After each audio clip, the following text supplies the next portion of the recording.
नमस्कार। आज हम अनुराग पाठक की किताब 12th फेल इसके कुछ अहम हिस्सों पर थोड़ी गहराई से बात करेंगे। जी।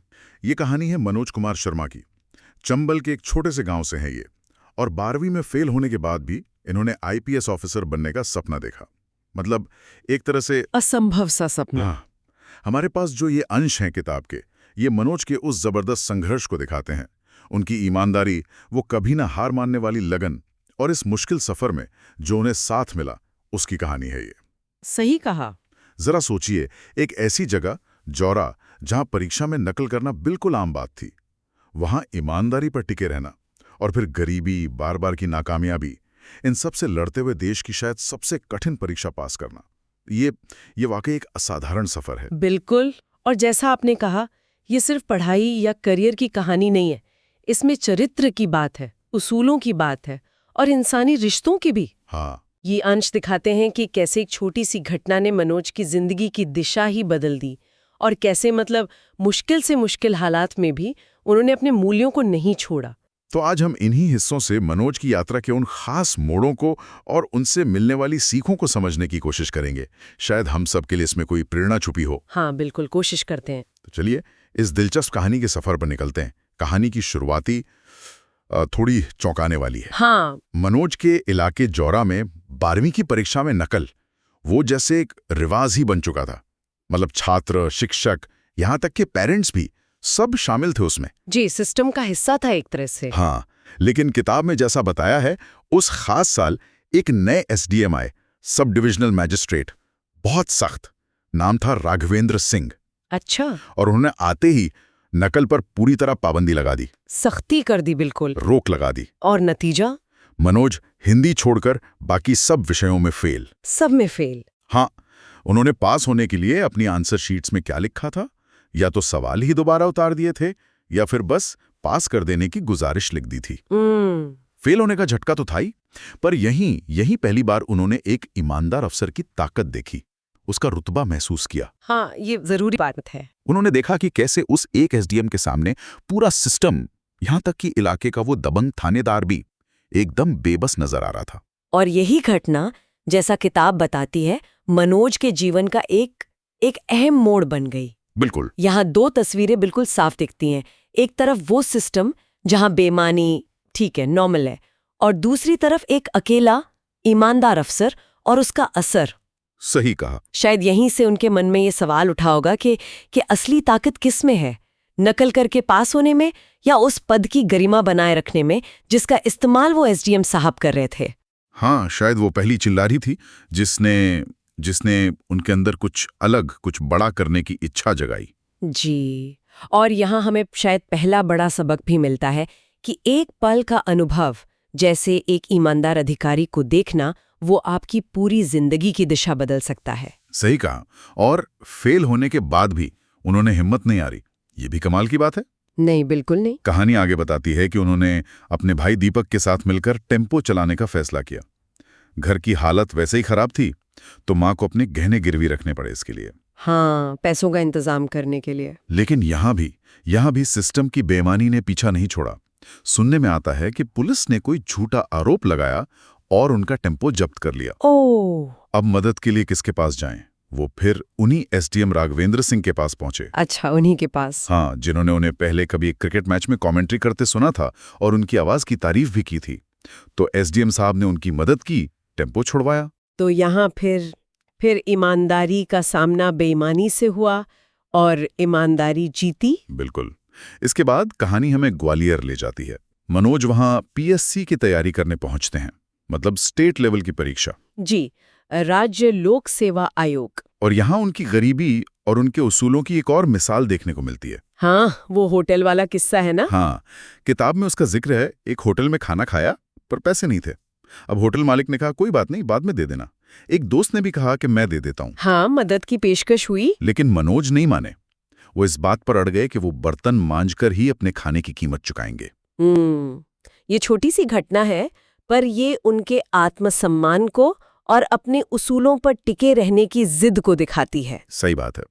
और यहीं ग्वालियर में उनकी मुलाकात पांडे नाम के एक शख्स से होती है। हाँ, पांडे, जो आगे चलकर उनके सफर में एक अहम दोस्त भी बनते और कभी-कभी थोड़े तीखे आलोचक भी। हाँ, वो होटल वाली घटना वाकई उनके किरदार की ताकत दिखाती है।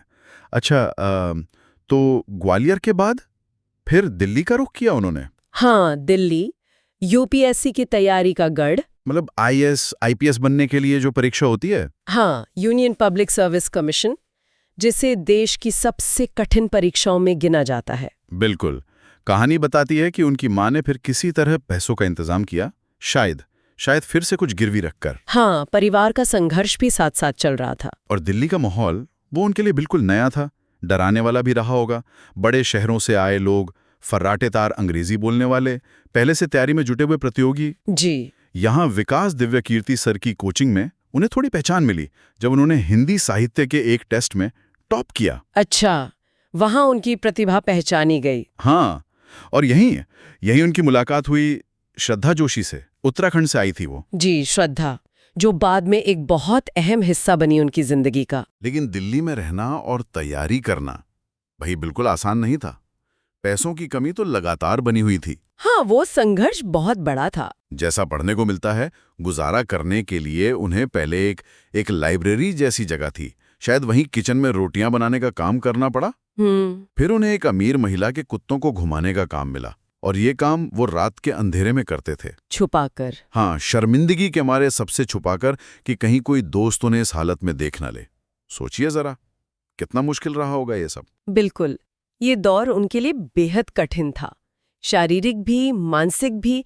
लेकिन इसी मुश्किल समय में श्रद्धा के साथ उनका रिश्ता और गहरा हुआ। दोनों एक दूसरे के लिए हिम्मत बने, प्रेरणा बने। हाँ, एक सहारा मिला। बिल्कुल।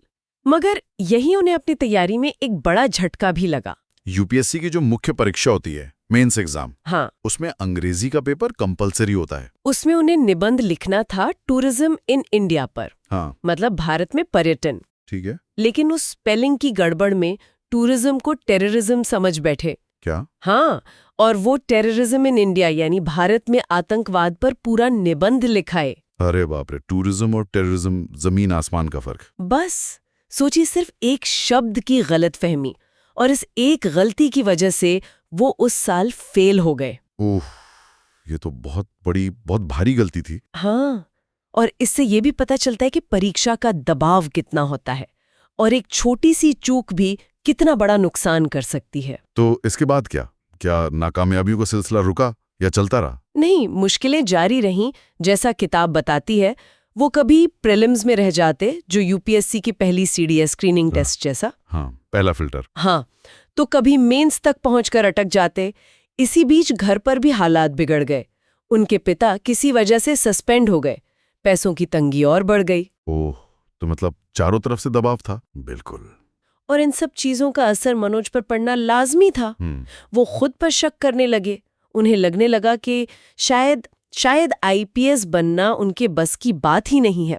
ये सपना शायद उनकी पहुंच से बहुत दूर है। ऐसे में तो इंसान का हौसला टूट सकता है। फिर उन्होंने खुद को संभाला कैसे? यहीं पर दोस्तों का, और खासकर श्रद्धा के साथ का असली महत्व पता चलता है। अच्छा। किताब में अश्विनी मुदगल नाम के एक दोस्त का जिक्र है। वो खुद परीक्षा पास कर चुके थे।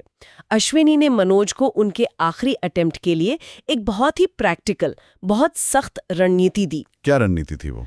जैसे स्टॉपवॉच लगाकर एक एक मिनट का हिसाब रखना, पूरी तरह से पढ़ाई पर फोकस करना, अपनी कमजोरियों को पहचानना, उन पर काम करना, एकदम डिसिप्लिन वाला प्लान। वाह। और दूसरी तरफ श्रद्धा, वो लगातार उनका हौसला बढ़ाती रहीं, और उन्होंने मनोज के लिए जीएस मतलब जनरल स्टडीज के नोट्स बनाने में भी मदद की। अच्छा, नोट्स भी बनाए उन्होंने? हाँ, तो ये दिखाता है कि इतने लंबे और थकात देने वाले सफर में सही सलाह, प्रैक्टिकल स्ट्रैटेजीज, और सबसे बढ़कर वो अटूट इमोशनल सपोर्ट कितना जरूरी होता है, खासकर तब जब आप हार मानने की कगार पर हो। बिल्कुल सही कहा।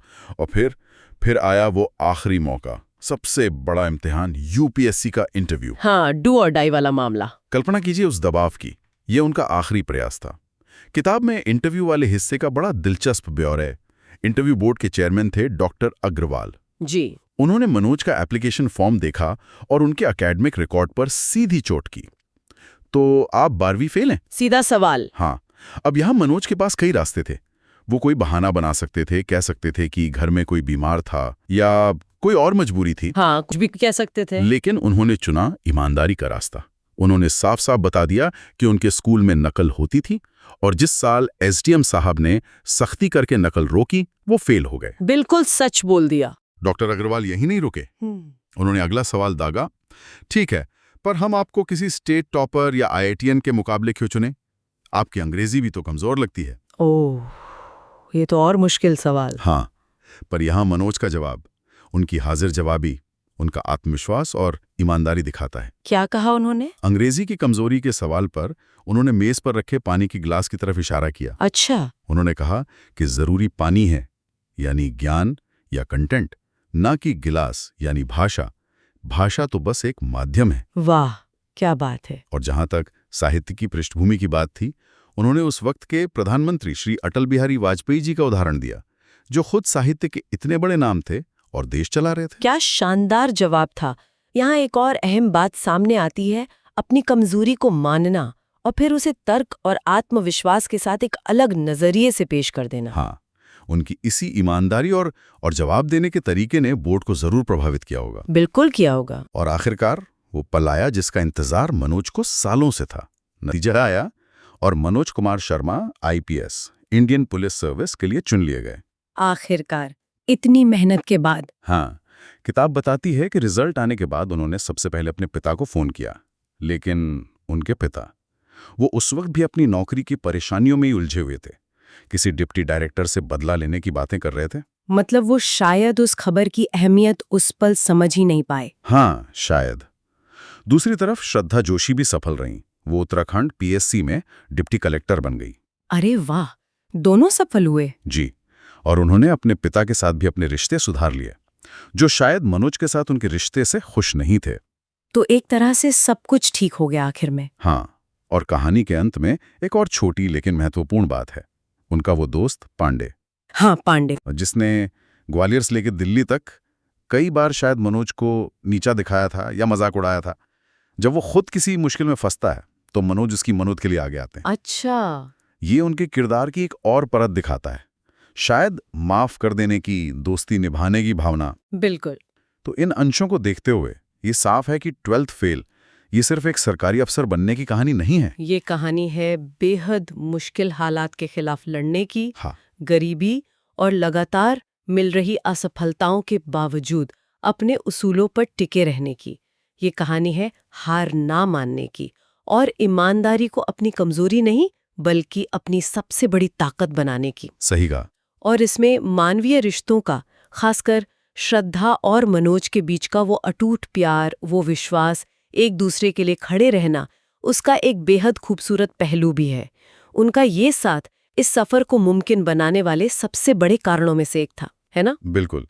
तो 12th फेल के इन चुनिंदा हिस्सों से हमने देखा कि कैसे मनोज शर्मा ने सचमुच शून्य से शिखर तक का सफर तय किया। जी हाँ। ईमानदारी को अपनी ढाल बनाना, बार बार गिरकर फिर उठ खड़ा होना और अपने सपनों का पीछा कभी न छोड़ना, ये कुछ ऐसी बातें हैं जो मनोज की कहानी हमें सिखाती हैं। उनके जीवन के वो छोटे छोटे पल, जैसे होटल में बर्तन मांजना या रात में छुपकर कुत्ते घुमाना, ये उनकी इस असाधारण यात्रा के बहुत मार्मिक पड़ाव हैं, हमेशा याद रह जाते हैं। हाँ, वो छोटी छोटी बातें ही असल में बड़ी होती है। और ये कहानी ये भी दिखाती है कि मुश्किल रास्तों पर सच्चा साथ और सही मार्गदर्शन कितना मायने रखता है। बिल्कुल।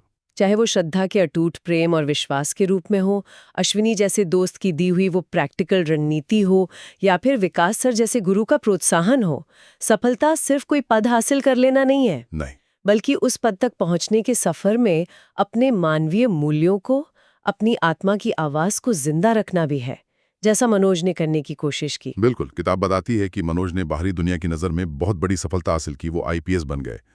पर एक सवाल मेरे मन में आता है। क्या? किस पूरी अविश्वसनीय यात्रा के बाद, इतने संघर्ष, इतने आत्मसंदेह के पलों से गुजरने के बाद, वो खुद सफलता को कैसे देखते होंगे? क्या सिर्फ पद मिलना ही उनके लिए सफलता है? ये गहरा सवाल है। और आखिर वो कौन सी अंदरूनी आग या ताकत होती है जो किसी इंसान को इतने लंबे, इतने कठिन संघर्ष में बिना टूटे, बिना डिगे टिकाए रखती है? हाँ, ये सोचने वाली बात है। वो अंदरूनी शक्ति क्या है? इसी सवाल पर सोचने के लिए आपको छोड़ते हुए आज की ये चर्चा यहीं समाप्त करते हैं। जी।